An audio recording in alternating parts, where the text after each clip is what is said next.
Ils veulent mettre la France à l'arrêt. Sur la route, dans les transports ou les centrales, les syndicats annoncent des grèves massives ces prochains jours.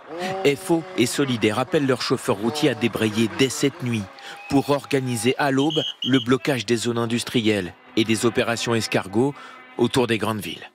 D'un côté, un gouvernement qui veut passer à 64 ans et de l'autre, des syndicalistes qui n'en veulent pas. Donc je vois pas où est le dialogue. Non, c'est les syndicalistes qui n'en veulent pas, c'est les Français. Calmez-vous avec ça. Vous arrêtez pas de dire que les syndicalistes ne représentent personne. Et là, aujourd'hui, vous avez 2 millions de personnes dans la rue. Vous êtes à la rue, c'est vous qui êtes à la rue. Ceux qui vont faire grève à partir de mardi... C'est pas des syndicalistes. Pardon, ce sont des anarchistes. Non, ce sont toujours les mêmes. T'es mignon, toi. Ils vont dans ton restaurant, les anarchistes. Ce sont toujours les mêmes. Ils vont chez McDo. Contre le capitalisme. Et après, on va bouffer chez McDo. Hier soir, ce n'est pas toute la CGT, ce n'est pas Martinez qui a promis l'écroulement de l'économie, c'est le leader de la Fédération des industries chimiques. Le but partout, c'est de désorganiser au maximum la production. Et si la question, c'est de savoir si on veut mettre à genoux l'économie française, la réponse, elle est oui.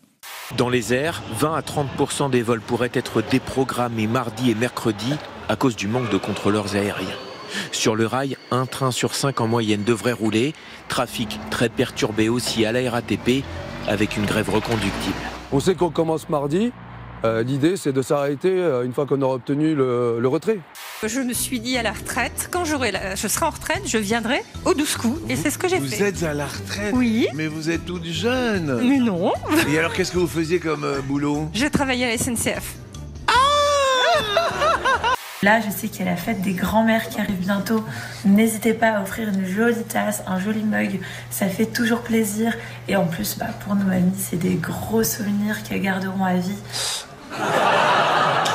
Une mamie qui roule vite, qui écoute de la musique moderne, mais c'est pas une mamie. Il faudra que ça soit comment une mamie? Ça fait des confitures avec un chignon. Alors j'ai une autre petite fille qui m'a dit un jour, mais c'était trop marrant, elle m'a dit, mamie, tu sais, les mamies, c'est comme toi, c'est un peu des dents en ferraille. Ça a un peu la peau démolie, mais tu es très jolie quand même, et je t'aime très fort. D'autres secteurs sont appelés à rejoindre la grève mardi, comme l'éducation, la métallurgie et la pétrochimie, avec la même promesse, une semaine noire pour le gouvernement. Comprenez-vous qu'une majorité de Français soit toujours opposée à la réforme des retraites? Bien sûr. On préfère ne pas travailler. Ce que je trouve... Moi, ce n'est pas mon domaine d'expertise, mais là où je crois être compétent, c'est cette façon de célébrer la valeur travail qui me paraît un contresens. Ça c'est l'un des arguments du gouvernement. Oui, du gouvernement, mais... Des partisans de cette réforme. Le travail n'est pas une valeur morale. Quel bien affiné, qui fait le long du lit, au ralenti, je ferme mes interdits, et qui partit, Étienne. Qu'est-ce que toutes ces expériences vous ont appris de la vie? Ça m'a appris qu'il faut toujours travailler comme un chien galeux. On a bien l'image. Hein. Non, mais comme une petite fourmi, je sais pas. Il faut travailler avec acharnement et puis faire en fait. Faire. Pour moi, c'est 2 mains et c'est faire tout de suite là. C'est la drogue. Moi, je peux pas vivre sans projet. Un seul conseil, la drogue. Que je sache, il n'est pas écrit dans les évangiles, et c'est un athée qui vous le rappelle, il n'est pas écrit « travaillez les uns les autres comme votre Père du ciel travaille ». Il est écrit « aimez-vous les uns les autres, que votre Père du ciel vous aime ». L'amour est de l'ordre moral. Le travail n'en est pas une. Il n'est pas écrit au fronton de nos mairies « travail, égalité, fraternité ». Il est écrit « liberté, égalité, fraternité ». La liberté est de l'ordre moral. Le travail n'en est pas une.